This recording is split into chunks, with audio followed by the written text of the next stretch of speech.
তনুর বিয়ে ওখানে আরো একবার। আর আমি তো দেখিয়েছিলাম যে আমি ব্যাঙ্গালোরে এসেছি ট্রিটমেন্ট করতে, আর ব্যাঙ্গালোরে এলে আমরা এখানেই উঠি। এটা একটা ছোট্ট ফ্ল্যাট, দেখুন এটা এন্ট্রান্স, আর এখানটা হচ্ছে ডাইনিং কাম বেডরুম, আর টিভিও রয়েছে। আর এদিকে রয়েছে আর একটা বেডরুম, আপনাদের দেখায়। এখানে একটা বেডরুম রয়েছে। মোটামুটি যা কিছু লাগার সবটাই রয়েছে, মোটামুটি থাকা যাবে, থাকতে গেলে যা কিছু প্রয়োজন। আর এখানে একটা ছোট্ট সুন্দর ব্যালকনি, এই ব্যালকনিটা থেকে পুরো রাস্তাটা দেখা যায়।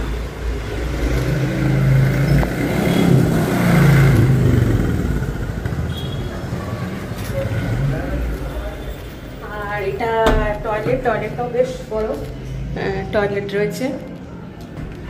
আর আসুন আপনাদের দেখাই, এটা আমাদের ডাইনিং টেবিল, এখানে খাওয়ার জন্য টিভি।